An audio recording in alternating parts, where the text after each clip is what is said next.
this country. He is a Jew. White power! White power!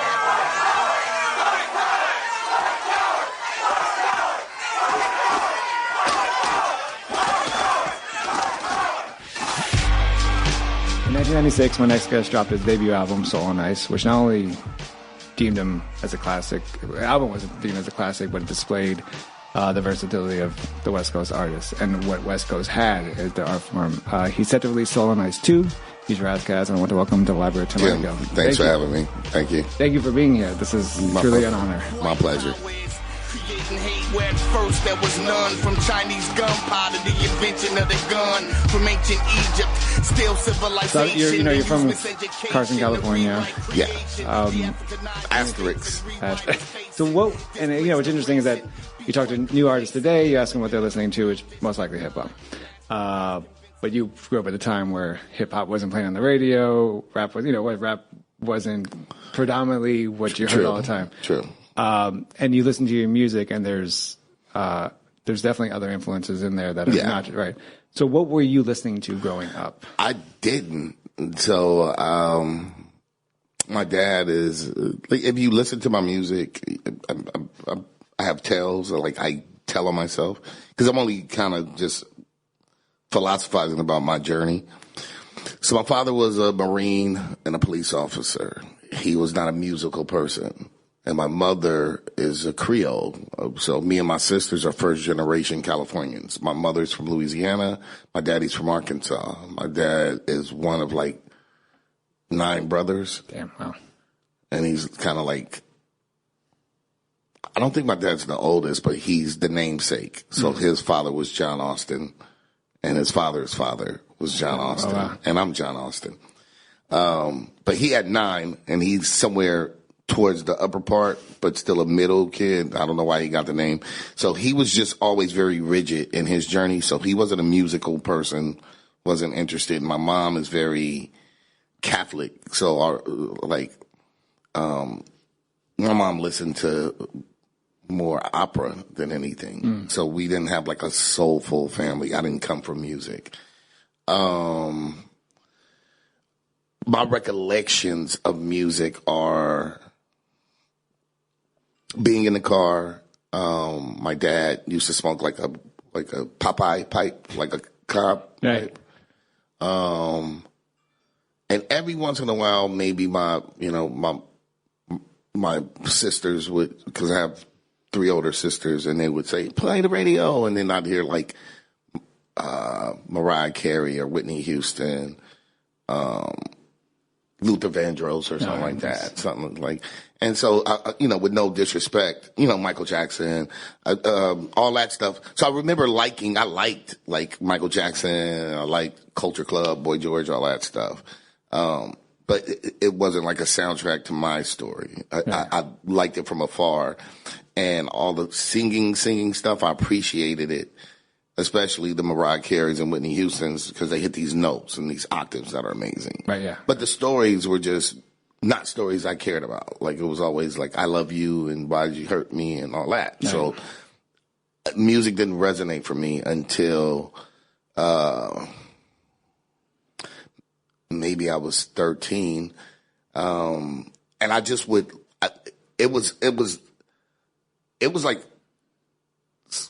white noise in the background of me growing up in the streets of LA. That's where I remember hearing music that I kind of was like, oh, that's cool. That's cool. It didn't resonate until it resonated. I didn't get it till I got it. And then I went backwards. So, my favorite group is still Duran Duran. That, I have no reason why it spoke to me, but they're dope. Big Duran Duran fan. Right. Didn't even realize Save a Prayer was, about a dude picking up a dude outside of a club. One of the greatest songs ever written, vibe-wise. I've always, that vibe. But yeah, I got into hip-hop retroactively.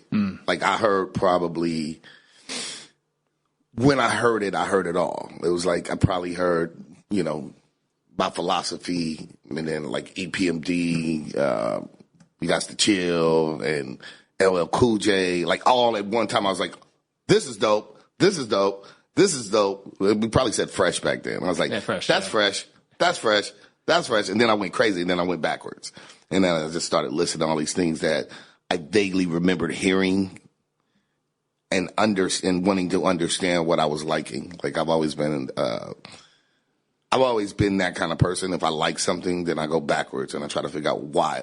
Why do I like it? Right. So I'll literally analyze every part of it. I'll play a song like 100 times to understand what I like about it. So yeah, but my fan deconstructs things. So I went backwards and deconstructed hip hop. And then through being a fan of hip hop, I learned about rock and roll and jazz because I didn't come from a musical family. So then when did you take the hip hop route? I mean, instead of, for example, instead of the rock route or I really did not take a route. The irony of my life is I'm definitely a hip hop kid. It changed my journey. It changed my life. It changed my perspective.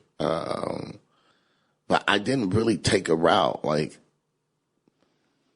I said in my last project, Intellectual Property, like I didn't really choose this life. It chose me. I'm sorry. I'm going to turn this ringer off. No, it's okay. Go ahead. Yeah, I thought it was off.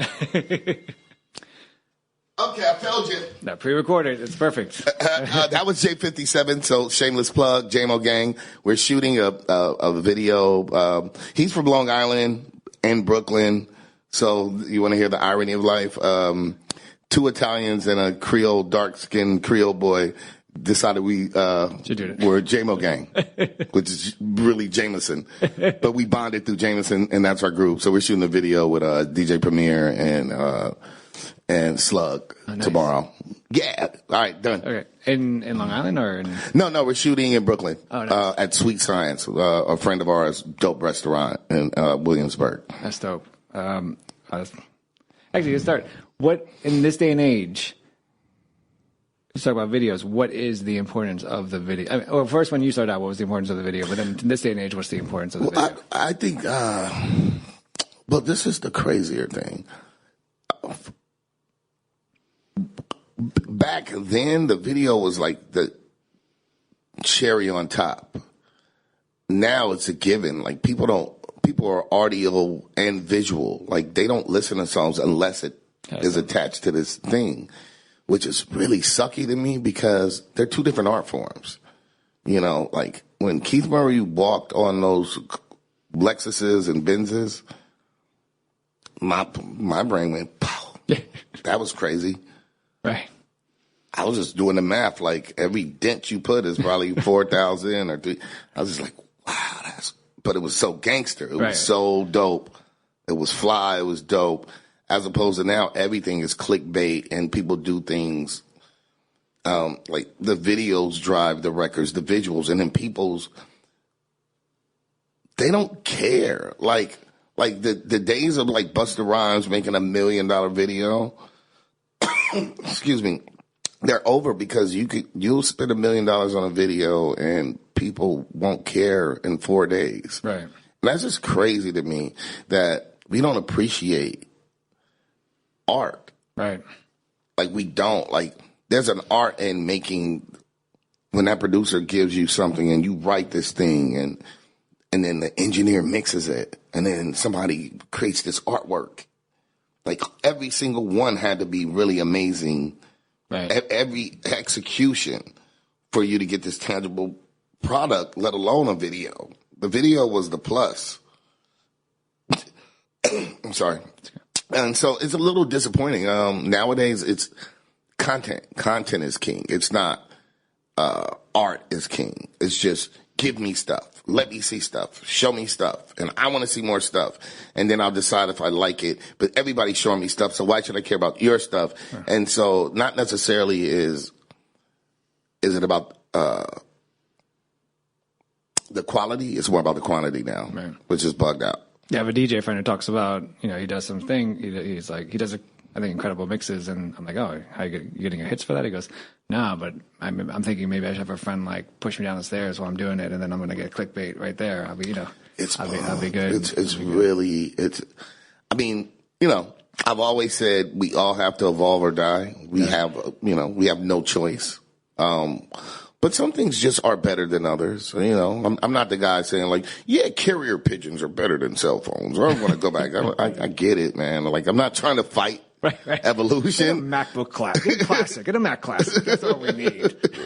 But it's just really bugged out, like, where quantity is beating quality. And I just, you know, it's the McDonald's theory. Like, I remember being a kid that was like, I want McDonald's, you know, and now I'm like, and my mom be like, you know, the Eddie Murphy did the joke, and I remember I could not relate. I'm like, I like McDonald's, bro. when on Raw, and I remember being that kid saying, McDonald's is awesome, and I don't want my mom's burgers. I don't want no onions in my burger. Now I just really want a healthy burger. Yeah, no, yeah. It'd be great. and true, and I have 2 kids now, you know, 4 and a 6-year-old, and right.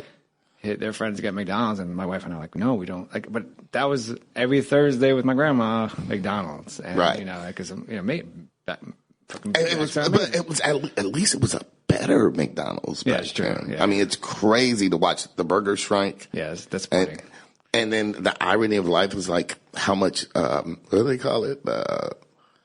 How much filling, like legally what kind of country do we live in where they're like, you can have this much sand and plastic in it and meat. That's crazy. It passes the FDA approval. So that means nothing to me. I know. Don't feed me plastic. And ironically, you can go to like Germany, anywhere else. They don't, different standards. They're like, nah, you're not going to do that to our citizens. Right. So you go to Germany and get a burger, and it's like a McDonald's burger, and it's really a cow. Right. You can taste it, man. I'm like, how come my country doesn't like us? Like, my country just doesn't like us. Like, why do you give us plastic? I lie to you not. What we don't eat is, and I'm sorry, I'm not trying to like diss any company. Hopefully you will sponsor us. But KFC. So in general, we don't eat KFC. It's just what we know about. And this one time we had nothing to eat, and we had eaten kebabs every night. You know, that's the only thing. We were in Europe. It was like 4 of us. I'm like, bro, I don't want to eat kebab again. Because that's the only thing that's open at like 2 a.m. after we do a show, or 3 a.m. It'd be the kebab spots. There was a KFC. Everybody's like, hey, bro, I don't want to. I don't eat this. And then we went and ordered it. Grilled chicken with that special sauce. It's amazing. We just had never had. Everybody sat there and ate it. It was like, this tastes like chicken, man. This is different. Like, this is amazing. So yeah. So does that? I mean, that stuff, that traveling the world and everything. I mean, how does that influence you in terms? It changes perspective. Like, my opinions have either been totally challenged. My perceptions have been challenged, but mostly reinforced. End of the day, we're just people. We're just humans. And even the constructs that we create in America aren't really the constructs in the rest of the world. And so the white, black construct doesn't exist because you don't look like this paper. Right. And I don't look like this table. No. So I don't look like this mic. I'm not. It's not the same thing. So those are games we play and constructs we make to halt, hate, hurt, control one another. These things. And you like, you know, and trust me, the rest of the world has had to deal with a construct basically from that. Except the crazier thing is you can go to those same countries and you know, we can go to our neighbors. You can go to Canada and people are, you know, everybody has problems. I'm not saying like, you know, but trust me, Polish people are not that fond of Russians. Irish people are really not that fond of British people. So nobody's playing the white game. They're playing, I'm an Irishman. The Aussies, you got to remember, Devil's Island. So not that fond of British kids. So Aussies are, and then the British came after, but they cleared the jails out. And so the founding people, you know, after the native indigenous are Irish. And so those bikies, they're not too fond of a British cunt. So it's just amazing when you get a different world perspective and you see the world, you know, it gets less black and white, then it becomes like many shades of tan and beige. Yeah, that's what it is. Yeah. Back to the Irish and British, so much to the point where years ago I went to an Irish bar and I stupidly, and my brother almost hit me, ordered a Newcastle. And I was like, "What the fuck is wrong with you?" You know, like that. Like Tim, which and I was like, my bad, bro. Like that, like like a national emergency or something. I want to turn back to yes, sir. Back to your art, because you're obviously an artist that pushes the boundaries as much as you can, and back and to your moment of talking about deconstructing people's lyrics, it sounds like you approach the art as you want, as if you were writing for yourself, that you're going to go back and deconstruct, because a lot of stuff I don't understand what you're talking about, which is not bad, not an awful thing. It's there's stuff I understand, but then there's stuff that you're like, you have to look this stuff up and you have to understand, or you ask you to come in studio and you explain it all to me. But no worries. But I want to ask you a question about the idea of top 10 lists, because obviously we had that big kerfuffle with the Joe Budden top 10 list, and I'm not going to ask you about whether that was right or wrong. I didn't see Joe's, but it's like somebody added his name to the list and it went viral, and it, not the idea of whether it was right or wrong, but I was thinking about it, and then I was listening to Hot Game off of Van Gogh, and you spit, now who's the latest lyricist in the game today? If it's to Ghetto plus hits, then I'm going to give it to J. If it's most units sold, got to give it to M, and I'll never move units. And if I never move units, I'm going to live it through them. Right. So I was thinking about that question being like, well, how do we, we have so many categories that need to be talked about when we do these top 10 lists. Well, so this is the ironic part. Full disclosure. Terminology hit me, and I just recorded a song called Fuck Your Top 50 List, right? So obviously it spoke and affected many of us. One thing I know for a fact is, and I say it in my rhyme, that's what I'm saying, full disclosure. So what I wrote was, I'm paraphrasing, but basically I said, radio personalities play politics. They play a lot of politics. I said,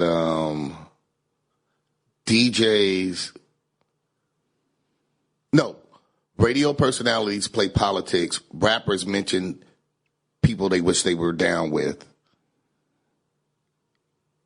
And there was another part to it. The point being is, nobody's being honest. So the rapper, so whoever's popular, and I'm the new guy, right? And I'm trying to get on, and maybe I got a bubble, and they ask me, who you listening to?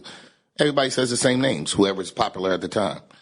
So whoever is politically the person that you should say, Eminem, Jay-Z, Nas, because you want to be associated with those people. Yeah, of course. Yeah. So the rapper lies, radio personalities, those DJs, I said, yeah, and they suck dick. I said, and DJ, instead of breaking records, they're broken. So all they do is play shit that they're told to play. They have no fucking strength of character to say, I'm going to break a record. Right. I believe in this record. So they get paid to suck dick, and that's what they do. And so I said, they ride dick like a side bitch. Right. That was the rest of the rhyme. And so, in a music that, just like rock and roll and just like jazz, it was kind of the nig music. So let's be honest about what hip hop was. My dad said it was a fad, it wouldn't exist.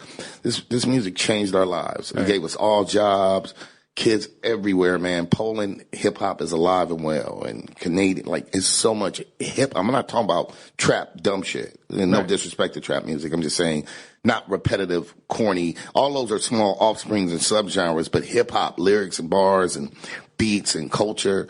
This subculture gave us a journey, man, and there's no color to that. Right. It's just a spirit. It's a vibe. It's a journey, and we all bring it to the table. Beastie Boys are just as hip hop as Nas, right?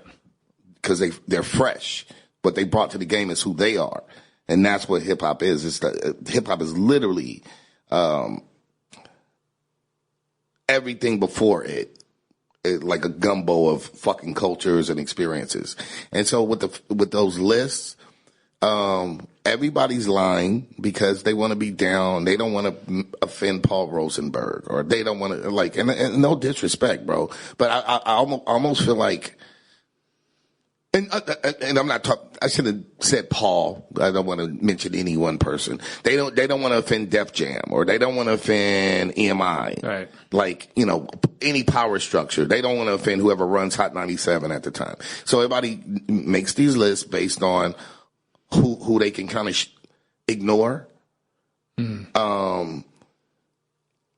There's always, and my East Coast guys are going to get a little perturbed with me, but I speak truth to power.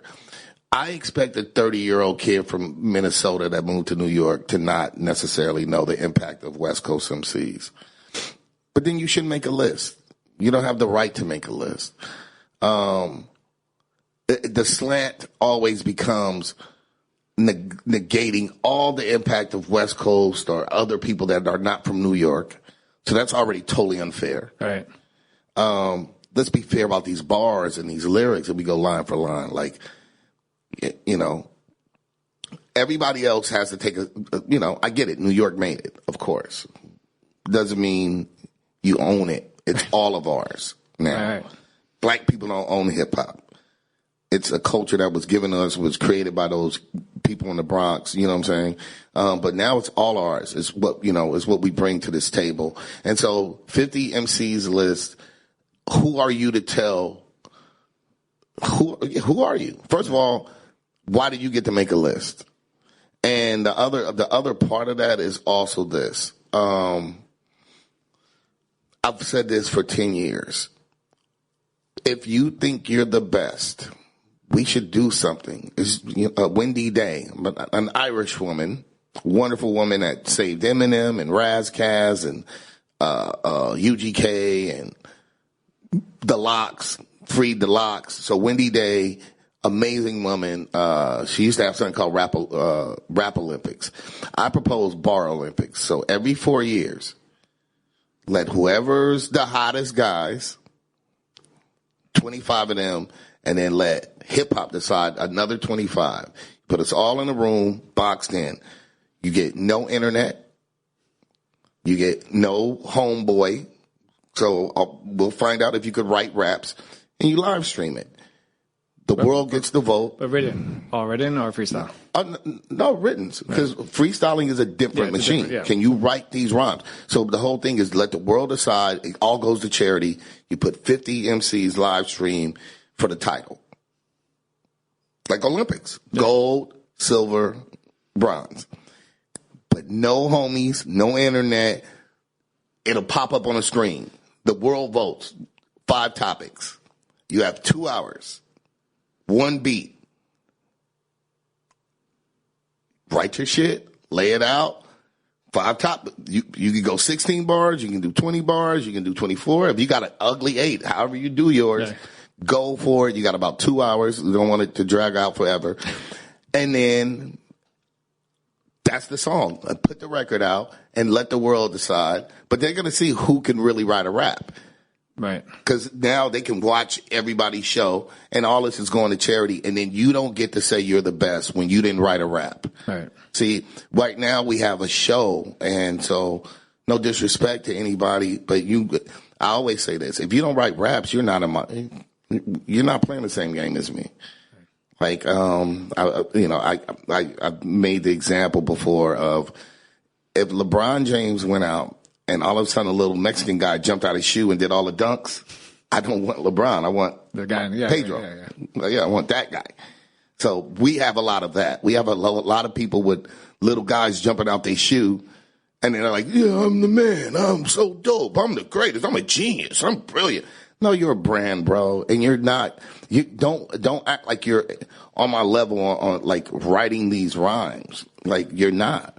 You're good at karaoke. And bro, if I had like $1 million stage set and I can, jump off an airplane and land in a spaceship and then the stage goes upside down and now I'm walking upside down, that'd be amazing with Ras Kass doing that. Yeah, it's a great show. Be like, yeah, the best live show ever, yeah. Yeah, of course. I don't have those resources. You do, but that's great. And I'm not mad at you, but don't say you do what I do. Right. Either you Michael Phelps or you not, bro. You can't be, you can't have a jet ski and say you can outswim Michael Phelps. Right. Prove it. Get off the jet ski and race. And so that's what we need in hip hop. We have no qualifications, and what we have is a lot of groupieism. So people start qualifying based on like, he's got the hottest song. I'm like, so because you got the best club right now in a strip club, that means what you said was good.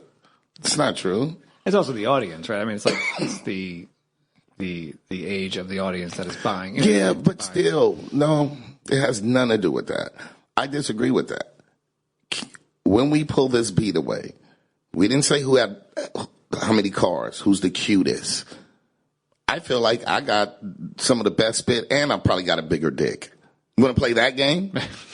I mean, that has nothing to do with the price of rice in China, right? Yeah. So then don't tell me about whose song played all the time. But sorry, that's what I meant. I meant like the amount of units sold doesn't really reflect whether you're talented or not. Right. It goes back to your point about hot, like radio stations not breaking records. If like, I've always said this is like, if the example is, if you played a Ras Kass song 50 times an hour, it's going to be a hit. Yeah, it's going to be a hit. It's going to be one of those things where, of course you're going to go buy the the album. Right. But it's that, and this is going on forever, where someone calls up and says, I want to request so and so. They hear, but it's going to be in rotation anyway, so they think they're requesting it anyway, but they're obviously not. Well, my thing is this.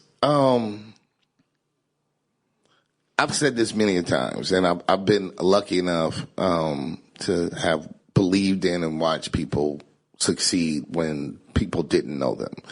And I won't even mention those people, but I've watched, some of your biggest stars,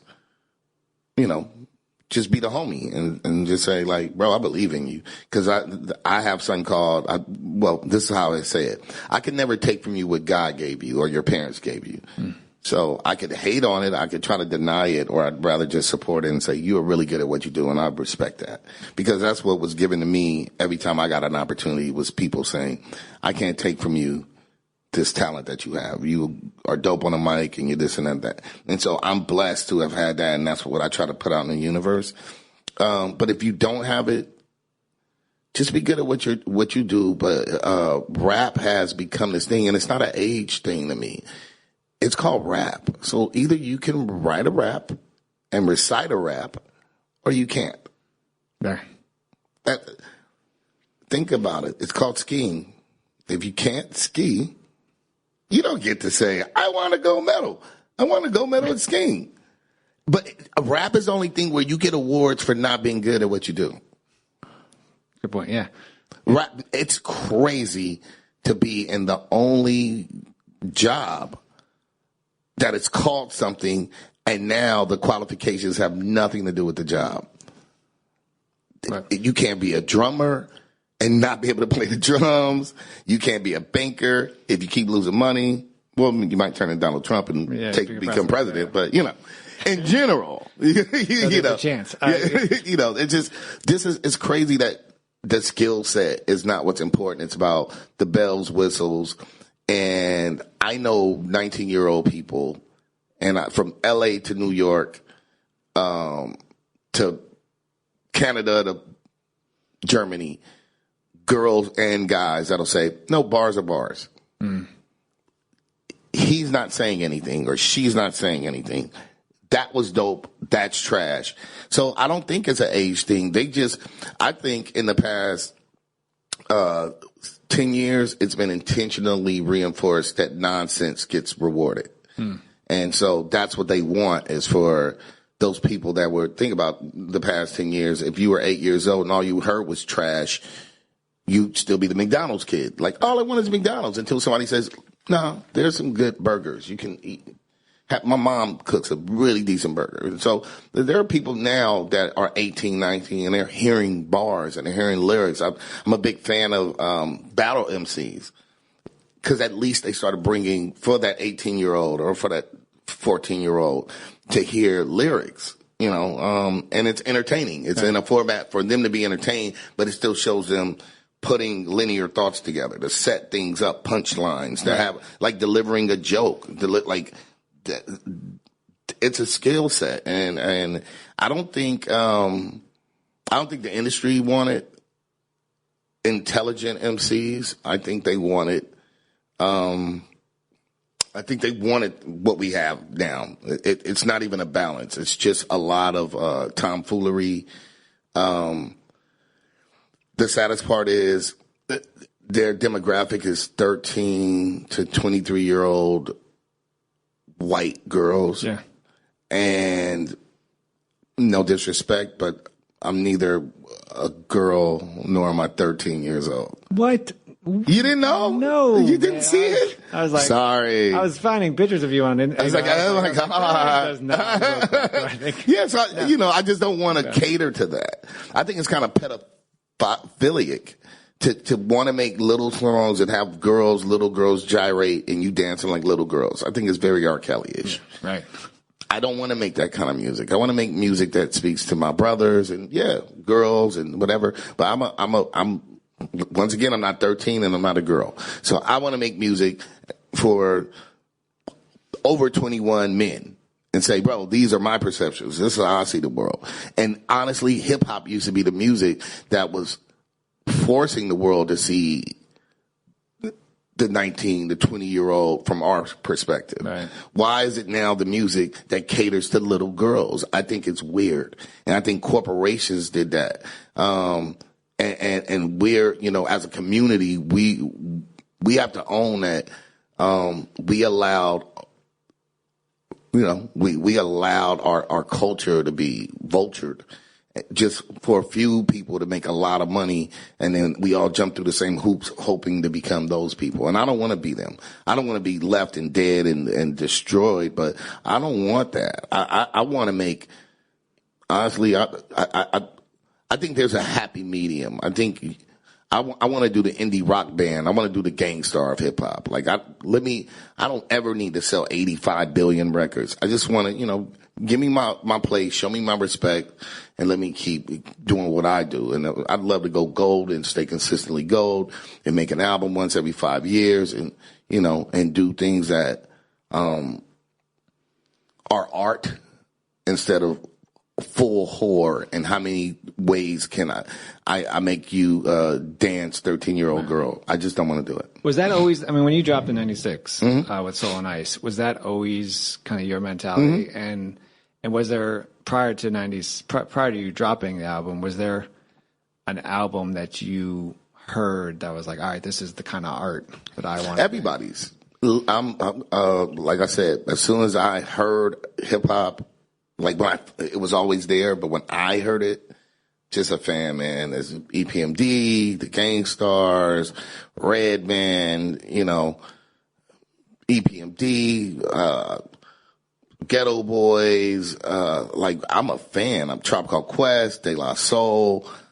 It's just so much good music. And Beastie Boys, I still think Paul's Boutique is amazing. Yeah. I think it's better than License to Ill, and I'm a big fan of License to Ill. So I'm just a fan. I believe you could be a fan and be a competitor also. So I'm both, man. I listen to those things and I analyze them, and Rakim, they were changing my, Big Daddy Kane, put a quarter in your ass because you played yourself. Done. Right. Who says that? Yeah. It's crazy. It's crazy. I got no comeback. Yeah, and think about it. They can't even relate, which is crazy because that's video game shit. Right. And now it's, if anything, it's a card. Right. Chuck E. Cheese, which drives me out of my mind. But, So it's just, you had to be there. It had to mean something to you. There's a way to reflip that line, but I'm just saying, I was a kid that I was like, oh, wow, that's crazy. He's the greatest. LL Cool J, so many great MCs. And the awesome part was that everybody was very individual. And now individualism is frowned upon. Yeah. There's a Japanese saying, the nail that sticks out gets hammered down. And I never thought hip hop would be that thing. that being an individual was how you could lose. Like, everybody has to look the same. Production has to sound the same.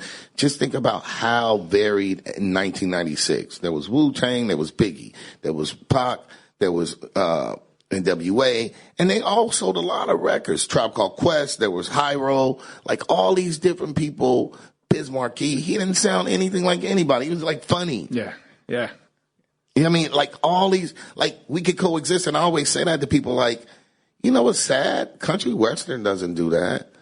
Jazz, jazz artists get to be jazz artists. Like, rock dudes, there's so many different forms of rock. They all get to be themselves. How come we all have to be one person? Whoever's successful, we all have to turn into him. That's whack.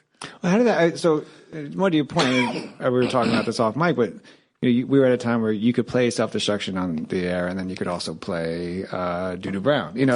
Like two completely opposite. But it's supposed purposes. to be. But that's how did we get to a point where corporate? Who gave them? I guess more. Who gave them that power? I would say I don't have the answer. I'm going to say that for one. My guesstimations are this. Even people like me, I took some L's for saying some of the things. I got Kaepernick. Trust that, right, to a certain degree. There's also, I believe this happened. Everything's a tool. The internet was an amazing tool that gave independent artists like a fair footing to compete. But once BET got sold, once Bob Johnson sold it to Viacom, we lost the platform. You got to remember, and I wasn't even a factor, but you got to remember this. There was the box, there was BET, and then there was MTV. MTV didn't play rap. They didn't like it. They only played Prince and Michael Jackson. Those are the black guys that they played. Everything else, we're not interested. So the box was local, and then people became stars locally through the box. Then BET is when you got national. Urban means black. That's, let's not play games here. So, so urban, the box, box to BET, urban, and then once MTV picked it up, you were out of here. But we forced them to listen to us. Hip hop, it's just like jazz and rock and roll. They didn't like rock and roll. It was nigger music. Let's just be honest. That's what they called it. Until Elvis, till it was a white boy doing it. So same thing with jazz. So we keep getting our shit stolen because we allow them to. And then somebody reaps the benefits. One guy, usually a light-skinned guy, he gets in, he gets to be cool, and it's like digestible, and he makes this really clean version of it. So we lost once we gave up control of BET. That was how we forced the world to hear us. And, with everything everybody else is doing, billionaire MCs or whatever, we don't have any outlet. There's only 2 record labels. There's only one venue. If you're not signed to blah, blah, blah, the agency, you're not getting no shows. And there's only 2 radio stations. So everything's monopolized, and we're playing a game. It's this big lie of, I'm this, I'm that. No, bro. Just like Disney. They own everything. Stop playing. Right. Stop playing. So you piss off somebody at Disney, the right one, you're not getting no job nowhere. Right. Yeah. And so it's a big lie about creativity. They've already, it's owned. BT is Viacom, period. They're not interested. And I say this in the most loving way ever. Sometimes I watch,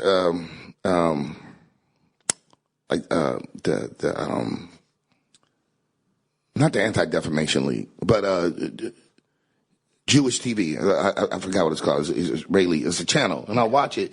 But if Jewish people didn't own it, I don't know. What if it's just about the skinheads owning Jewish TV? Yeah. Not really in their best interest. You understand what I'm saying? So what? That's not black entertainment. That's what some other guy thinks black should listen to. It's not in our best interest. I remember BET that had Tavis Smiley. They had Teen Summit where kids would sit and talk about politics and talk about things that affected us. Now all I see is coonery and a whole bunch of, they don't even play music. It's like MTV. I call it MTV Coon. Like, that's not, all they play is ass shaking records. They used to play Caribbean, jazz, rock. There were different time segments, gospel, hip hop, Southern hip hop. So it's not a reflection of the people. And so everything's much more monopolized. We gave up BT, and then we never created a union. So there's never a loyalty. Like actors have a union, SAG-AFTRA, musicians have, but hip hop artists never stuck together. So one person will sell out somebody and just run with it and like throw everybody under the bus just so they can get a lot of money. And then when that person wins, it's like, look at this. You can be this too. Right. If only you be a moron, you could have lots of cars. Right. We'll make sure you're a star. You'll get the M&M commercial. You'll get the, you'll get C's Candy, whatever commercial, whatever. Snickers bars, whatever this thing is. You too, just emasculate yourself and you'll get lots of endorsements. Whereas Public Enemy, and like, it's dope, bro, when I watch Ari Melber, The Beat, and, and I watch, 50-year-old, government worker pulls out his MacBook on the news and it got a Wu-Tang flag. That's what I'm talking about. Like, I'm as much of a fan of Ice Cube as I am of Wu-Tang and Tribe Called Quest, Nas, Pac, Big L. Like, everybody's fresh, and we just don't have that. We haven't as a community supported ourselves, and we keep letting somebody else write our narrative. And that, just you having me here helps me, I get to tell my narrative that I exist too, and, we're making great music, and yeah, we should be supporting each other, and we can all coexist. There's nothing wrong with an ass shaking record, but it is something wrong with 50 people making the same sounding ass shaking record. Right. That there is something wrong with that. And then people thinking it's a different record. Like, I can't tell. I can't tell. I thought I was getting old because I was like, oh, maybe I'm just getting old. But I remember I tell the story, but I was at a like artist release. I don't know what do they call it? Like artist release. Like a release party? Not a release party, but it was like listening, displaying artists showcase. Oh, showcase. There we go. That's the word. And in between, one thing I don't really enjoy now is that people rap over their lyrics, which drives me out of my mind because I'm like, do you know your lyrics? And then also this DJ was going and she was playing. She was playing music, very attractive. And then she switched beats, and everyone lost their damn mind. And I was like, what happened? Like, she switched, and like, oh, she changed the beat. I was like, when? Well, because it's the same song over and over. She just pointed up in the air, so everyone knew, I guess, that she. But it was like one of those things. I was like, what's going on in the music that it's just like everyone thinks that's different? I don't get it. I mean, I get it. I guess. It just used to be, and I'm not trying to live in the past. I don't want to be that guy, right. Bitter Billy. But it's just, it once again, man, like, I can go to a rock concert and hear different stuff. Yeah, different sound. Yeah. Like every band has a vibe. Like, I just don't understand why you want, like, how, like, my biggest problem with music is say I like killer rap. Like, you killed the guy, your first song. Killed him, and then I killed him. Like, damn, that shit was hard. Then the second song, killed him, then I killed him. I'm like, yeah, that was good too. But like, by the third or fourth, I'm like, I don't know which one I like, because they just keep killing people. Yeah. So which one should I like? What's the kill? What's the Kill Bill of the kill songs? Right, I don't know, because now I just feel like you're fucking the same chicken, man. Like, I don't get it. And so I don't understand. They don't have a sophistication about what's really good. They're just trained by whatever wins. You can't tell me these songs are like smart.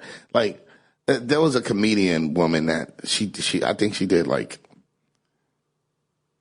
she did UTFO, the educated rapper. So she literally rapped the verse, which was amazing because I am a fan and I couldn't do that whole Kango, the educated rapper. So she did his verse and then she did like, no disrespect, she did Amigos record. It's very distinctly different. That's all I could say. It was very interesting. Like, and had the lyrics printed up coming underneath. I was like, well, one of these is a skill set, and one of these is, it's cool. I mean, do you, but I don't know, maybe we should have, there are subgenres, I get it. But maybe we should have something called like hip hop. And like Canada actually, you have to play a certain amount of Canadian artists on the radio. America, we should have like, you have to play a certain amount of hip hop. Since it gave us all jobs, you could trap, you could rump shake, you could do whatever you want to do, but there should be a certain amount allotted in the club. You have to play. I used to love to come to New York because of that. I used to go to clubs and it was crazy. Like, I remember just being like 19 and 20 and I'd go to, hot clubs and, whatever. I'd be with OC or Kid Capri or, whatever. And Busta Rhymes would be over here and, whatever in the club. And they'd go into a reggae set. Black girl, white girl, rock girl, whatever. Everybody knew. You felt like an asshole for not knowing these records. Then it went to a fucking, not reggaeton, just a Latin part. Then a straight rock part. And you felt like an asshole if you didn't know them records because it was actually the DJ was taking you on a journey. It was a cultural journey. Then you get even to a West Coast set. It was pretty stereotypical. It was going to be Snoop and Tupac and whatever. They didn't play like Too Short a lot, but at least that. Like, we don't have music appreciation. It's just like, I'm set in my ways. Play these songs that sound the same. And that's not really, I think we're losing. It's a lack of, it's a lack of culture, and it's at the expense of young people. I feel really happy. I have twin boys, and they're like 22, bro. But it's crazy that Dummies is coming playing Tribe Called Quest. Like, they just discovered Tribe Called Quest. Like, it's fire. I'm like, yeah, I know. Like, you just figured that one out? But I'm thankful that they're finding it out. I'm like, thank you. Like, it's not like, it's cool to have a sophisticated ear. It's just really whack to be closed mind. Like, I don't want to be the old guy that only likes 1996 or whatever. I'm open mind. I want to hear evolution of music. I just feel like, and I understand designing a hit record, but I do want to hear you be creative with it. If it's just, Jay-Z doesn't write rhymes for a reason because he's smart enough to remember things. Right. If you're just on a whole bunch of drugs and you just say stuff, I don't think that's a talent. I think that's a part of your addiction. Let's talk about other stuff. You got bigger issues than right. And a lot of these songs, they're like love, they're love ballads to their pain pills. Right. So does this, what you're talking about now, that kind of from, right away thinking of your song, White Power featuring, Immortal Technique. Yeah. And the kind of the bigger picture of how the white power structure breaks this down, gender, race, in order to keep them in power. Do you think if hip hop wasn't the number one genre of music, that white power structure wouldn't be trying to influence it as much as it is? It seems that it is, in terms of like dumbing it down. Yeah, of course. Yeah, of course. It was an incredible revenue stream. It cost less to create it, and even still, it's just like, you got to remember the jazz artists, the rock artists, the rock and roll artists they're getting robbed. The rock and roll artists couldn't even put their faces on albums. The black ones, Couldn't. No. So we have to understand what white power stands for. I'm not here to blame every white person, but yeah, in America, there's a historic line from once the first people got here on a boat that are not indigenous people and made a profit. And that profit has, everybody walks in, you're born, and I walk into debt. I was born into debt. Meanwhile, my contribution, my family's contribution, my native side, we were here, land stolen. My Moorish side, which is still my native side. Then, yeah, I have French blood in me. I probably have, whatever. Well, shit, we got fucking Dutch in us. I mean, shit, that's fine. Worked out well for my nose and, gets me some girls and I'm happy. I'm not hating and mad at the world, but let's call a spade a spade. White power has disenfranchised literally including white women, because everything's a minority. Nobody inverts the question. If women are minorities, black, Spanish, Asian, what's the majority? Right. Then you look at your money and say, oh, I get it. Yeah. That's what you're trying to tell me. So it's just analytical thinking and saying, so how come you get to be the majority? Why? Why are you the majority? In a democratic society where everybody, everybody's equal and we're that's why we're in the conundrum that we are in 2019 with Trump and about 38% of our country. They have they have an entitlement factor. That's why little guys are running around shooting everything up. They happen to be white kids. I'm just angry. And the funny shit is, you should be the least angry out of everybody. You can't, not that anybody, everything's relative. Everybody goes through their demons and hard lives. But some people literally are born with a target on their back. Right. Just think about I think about my family. When I think about those little brown kids, there's no reason to be that mean to somebody, to take a kid and never have a plan for that kid to meet their parents again. Right. I mean, just think if somebody did that to your mom, or, for me, I'm like, Donald Trump, what if somebody did that to your son, man?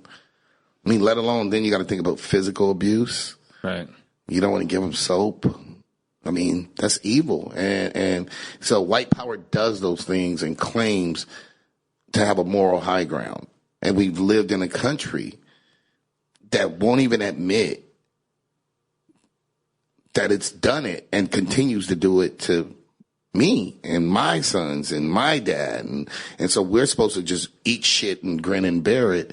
And if we bring it up, we're bad for making white power feel uncomfortable. Right. And that's crazy to me. Right. White men, we're at a time where white men feel like they're under attack because women are speaking up, actually, and people are taking Colin Kaepernick as, and it is hilarious because, not hilarious in a good way, it's hilarious in a way where, and I always say this, is that the same black leaders that they praise, like Dr. King, every year for his birthday, if he was alive today, they would be destroying him in social media. Well, they were they destroyed him back then. Right, but I'm saying, but it's the same, same idea, like, oh, now that he's dead, we could kind of... Well, that's the whole thing, because now they control the narrative. Right.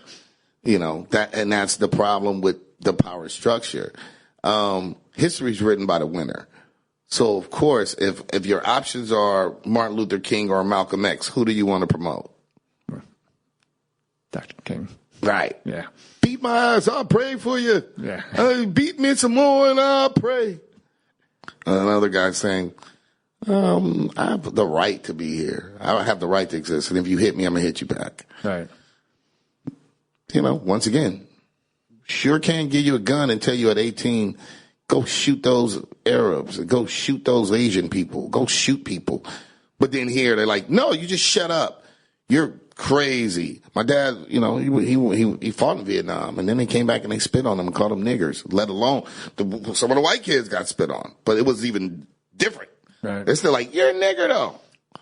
So until we look in the mirror, and we're finally having conversations that I wrote about in nature of the threat where I'm watching white and black and male and female and gay and Jew and Gentile, and people are having these conversations that are totally uncomfortable, but like pundits are saying, yeah, there's a white entitlement, and we have to stop. We have to look in this mirror because we didn't realize that there were about 40% of us that are just fucking blatant assholes. And we keep blaming somebody.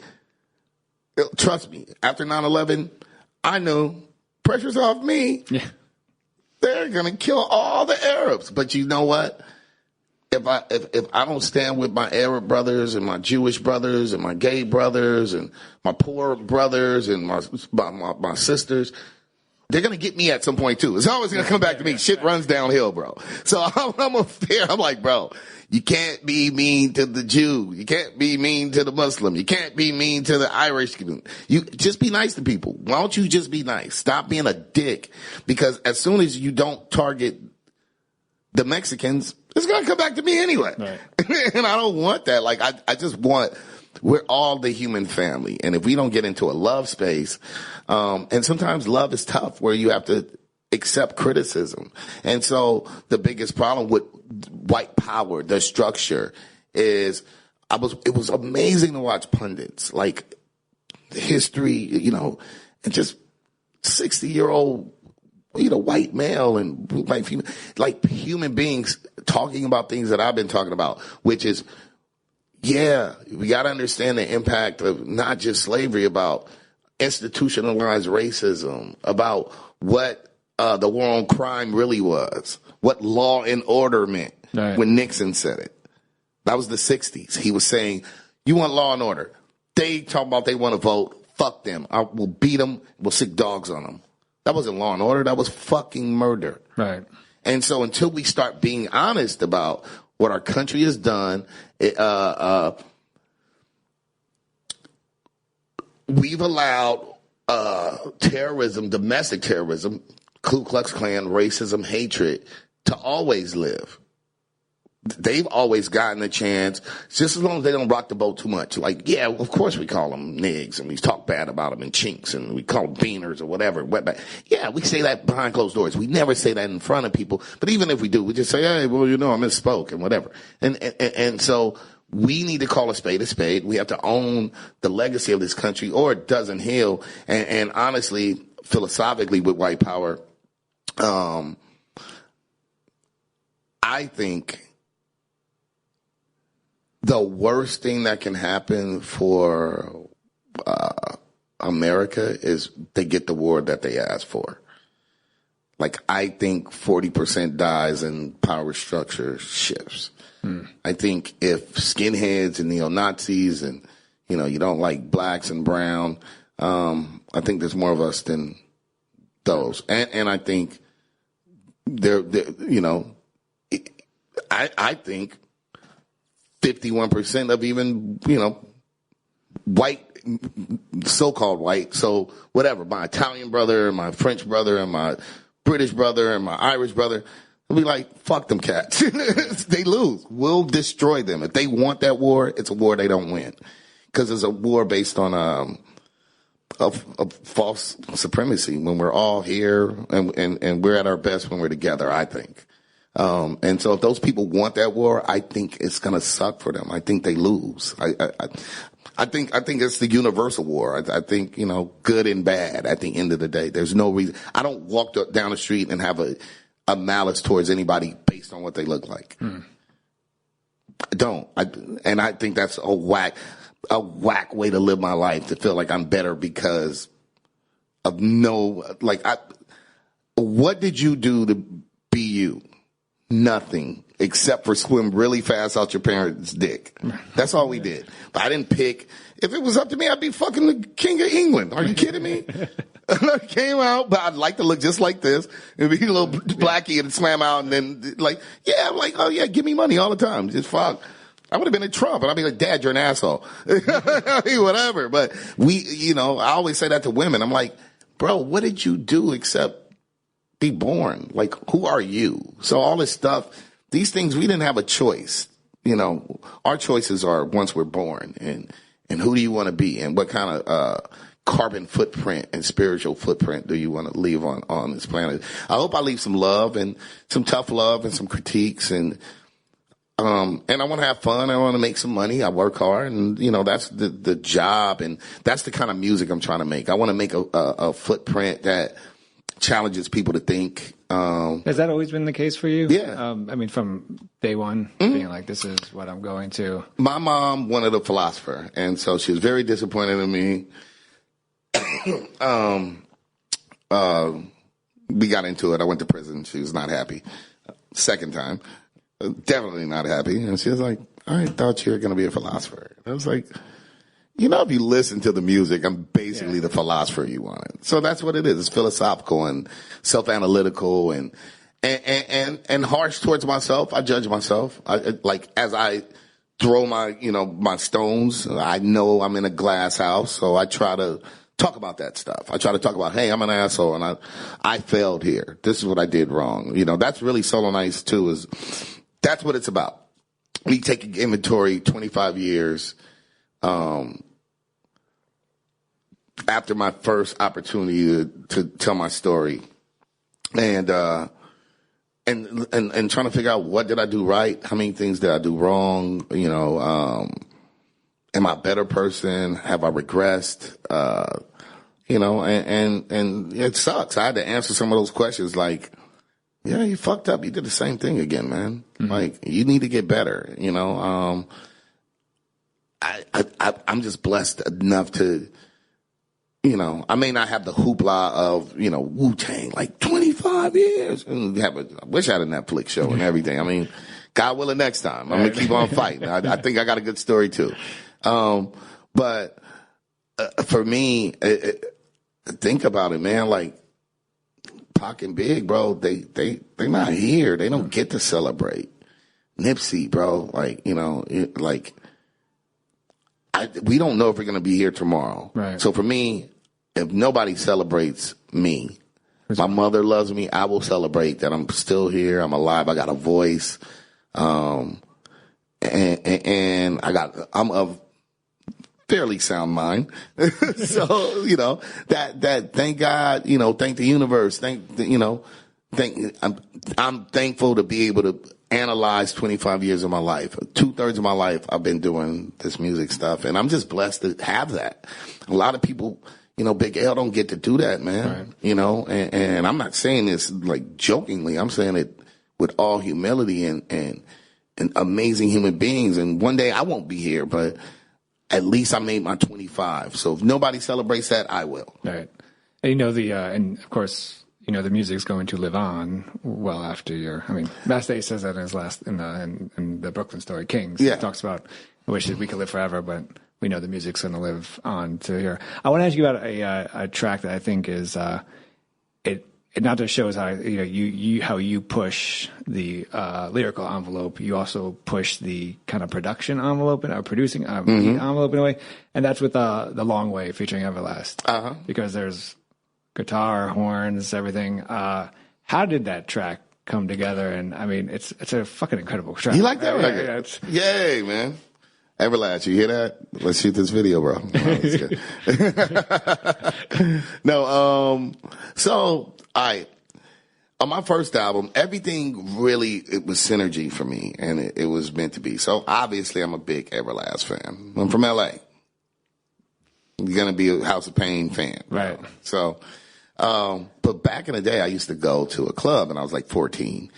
It was a 21-year-old club. It was called Water in the Bush. And so I remember seeing Ice-T and Everlast. I didn't know them. Then maybe fast forward like 2 or 3 years, I was like Ras Kass. I was becoming Ras Kass. And in that process, 14-ish, I had an older homie that would take us to the clubs because I was like a hip-hop dancer. We break dance, and we were just bad kids, like drinking 40s and beating niggas. Like, it was crazy. We were like a little rat pack, little team ragtag team of bad kids. But hip-hop saved our lives. It changed our journey. And so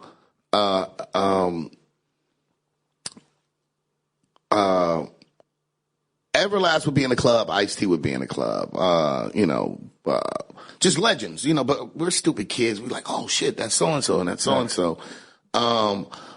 I vaguely knew, Divine Styler. Oh yeah, nice. Saying nothing. So Divine, because my homeboy, my homie that brought us out, he was part of his, they danced for him. They were called Scheme Team. So back day, Kalani danced for Scheme Team. He's the first person that really heard me rap and believed in me. And so on Soul on Ice, I pour out liquor for Kalani. He died before my first album came out. And he's like one of the first people that ever believed in me rhyming, period.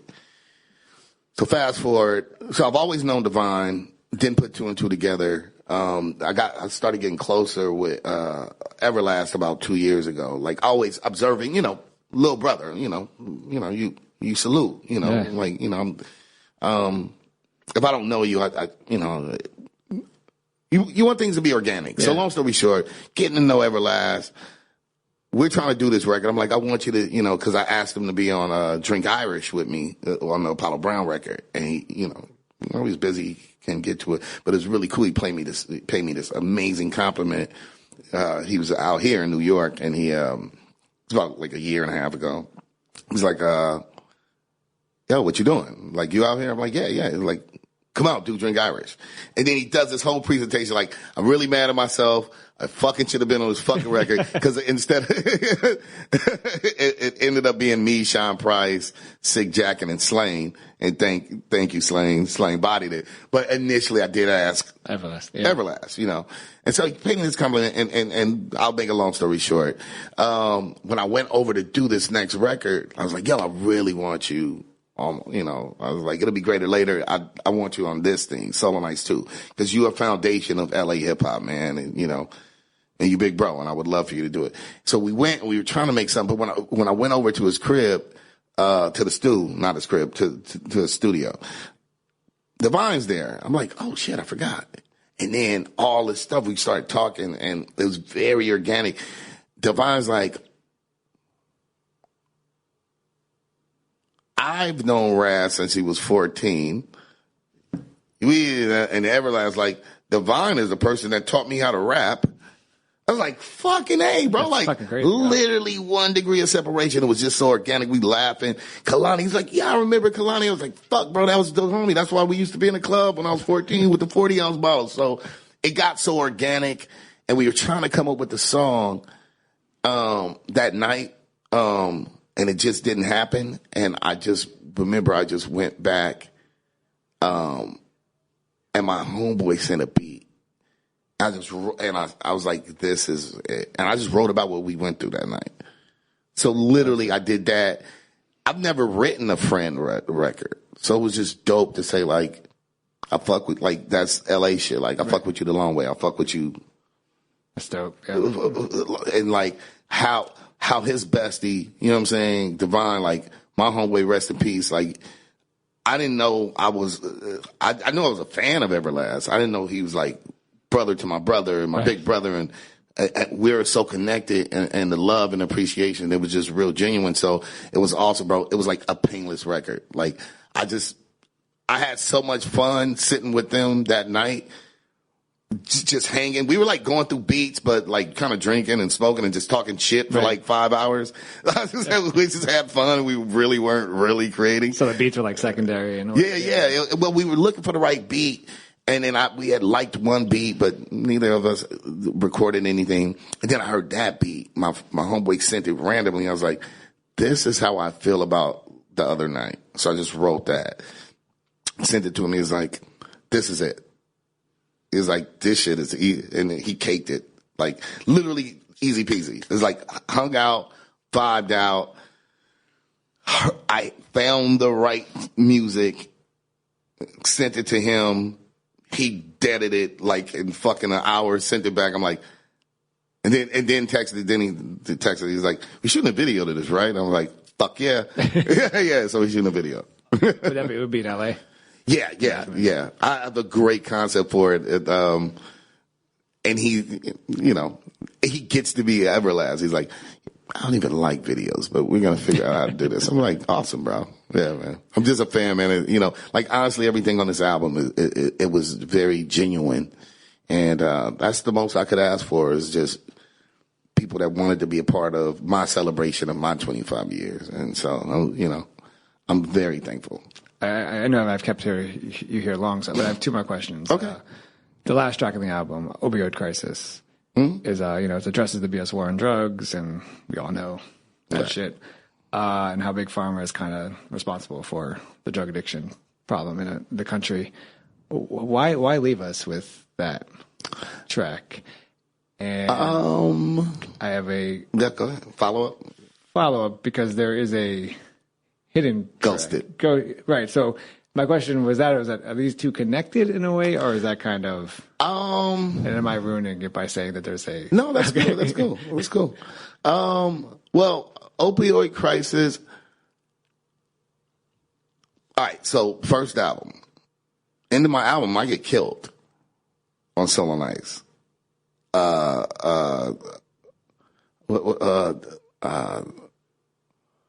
What's the last song on Solo Nights? It's Novus Ordo Seclorum.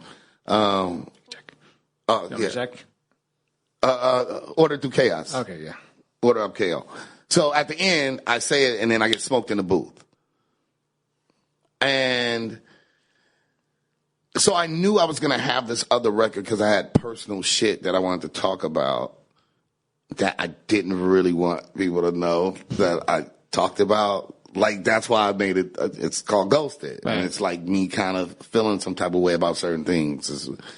Shit, I talk about rape. I talk about a whole bunch of shit.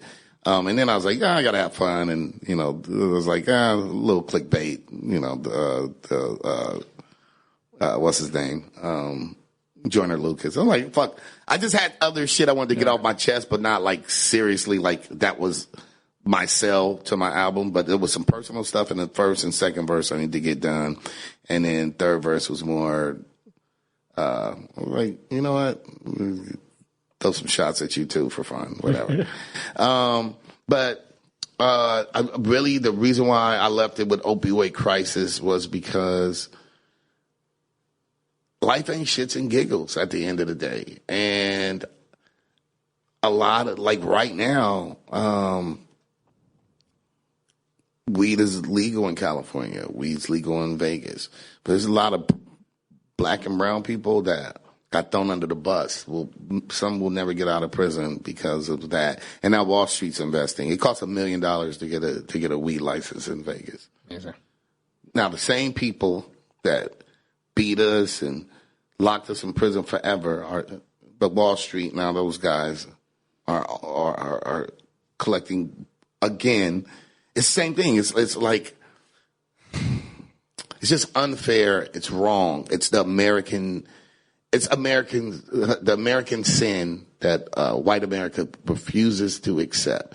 You demonize, you murder people until you get your cut. Right. And they tend to be, darker than you. And when do we like, how do we make that right? Right. At least own it. At least say, you know what, we do. And that's what at least we're getting in America.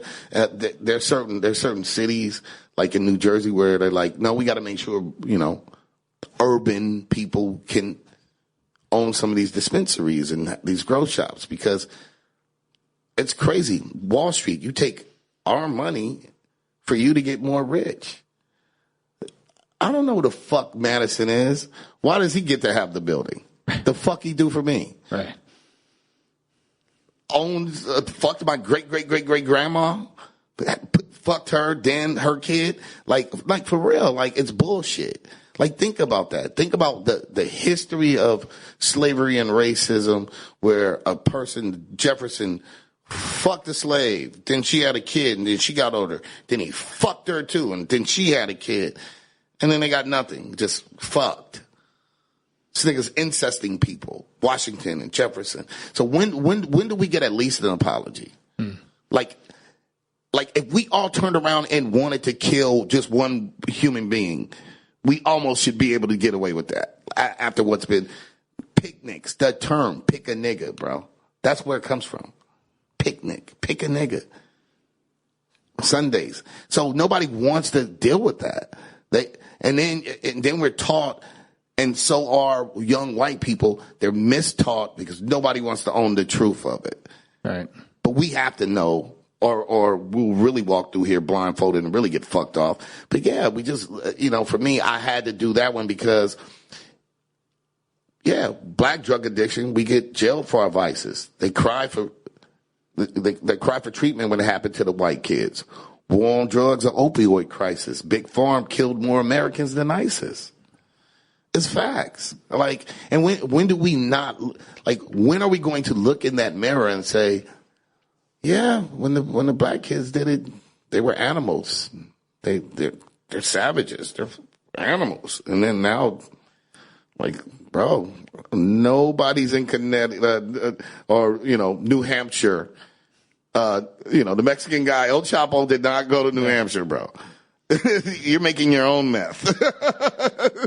And that's my whole thing is stop blaming and at least it's almost like the irony of the sin that you used to blame the black and the brown kid and now this shit is wiping white America out. We knew one thing, meth was gonna be, I knew that in 2005. I was like, this meth thing is, we literally called it bro, there's a white people crack. Hey. I was like, bro, this shit is crazy, bro. Motherfuckers losing their teeth. This shit's crazy. And that was murdering. The irony was, how come people don't have compassion unless it looks like them? Right. Well, they call it something different, right? I mean, with the mass shootings, white guy, it's mental health issue. Black guy, it's a terrorist group. Right. Right. And so, yeah, that's the reason why I made that technically the last song, Opioid Crisis, because it's just once again placing that mirror and saying, what side of this are you on? At the end of the day, we're all losing. But do you understand how hypocritical that is? To say one thing is because we're uncivilized, and the other part is you're a victim. Right. Wouldn't we all be victims, or are we all bad? But it's crazy that put a skin tone on it and it becomes a different perspective. And that's a sad case. In 2019 to be in America, and still watching people try to blame Mexican people. I'm like, bro, there's no Mexicans. They're not going to New Hampshire. Trust me. They're not going to New Hampshire, bro. Yeah, and then and the irony is just now, I forgot what state it was. It might be New Hampshire. They just sued Big Farm. Finally, people are just now starting to go to jail. There's a family that flooded this shit. Johnson & Johnson just lost $587 billion. They lost a settlement. Yeah, because you should get them. They're the guys, because they're the ones that killed us. They killed the black kids, they killed the brown kids. Then you helped them kill us and put us in prison. Then you shot us when we were running, whatever. And now that the white kids are getting hurt, now you want to sue and make the people that should have been fucking sued in the first place, the real drug dealers. This dude's, petty drug dealers. Talking about, Big Pharma is Rite Aid, Walgreens, Dwayne Reed, heroin in your mainstream. Those are the things I just felt like, I have to one day, if I had the platform of some of my, more famous homies, I just say, I feel like I say things that, need to be said. I say them really well. And one day, one way or another, I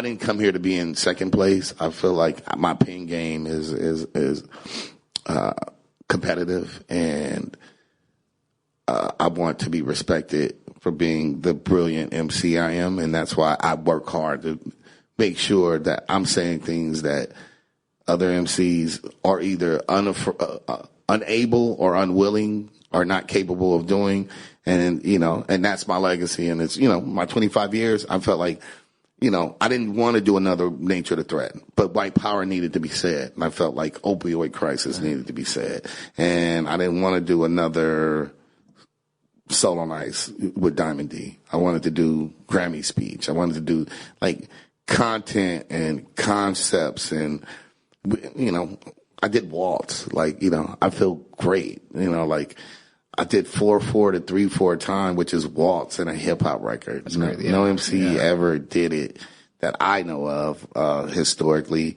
It was great when Eric Sermon writes you, DMs you and says, fucking fire. Right. Yeah. Oh. It's fucking insane. I'm like, thanks.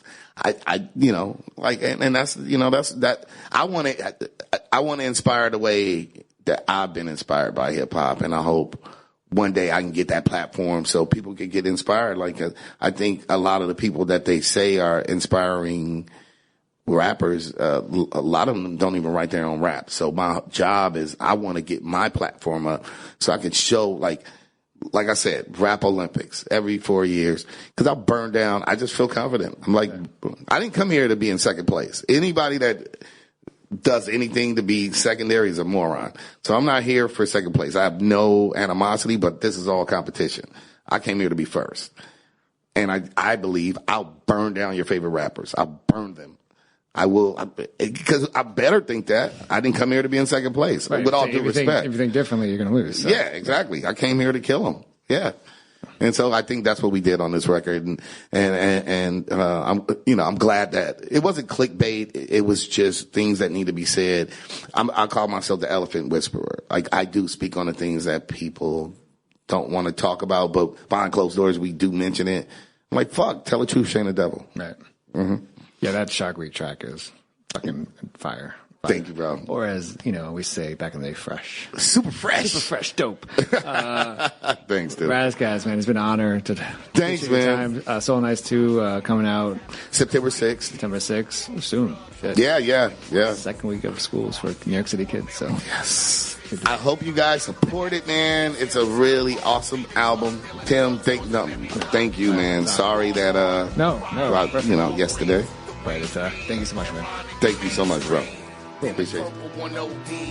Went from the revolution to sitting in the nosebleed. Youngsters try to insinuate you washed up, they call you OG. Nope, I'm just a homie. You in the trap, I'm the best little nigga. Wash your dirty fucking mouth, I possess little nigga. And Lil Peep got depressed, deceased his flesh. So how's it legal to sell a drug with a million side effects? Including death, cause the same condition as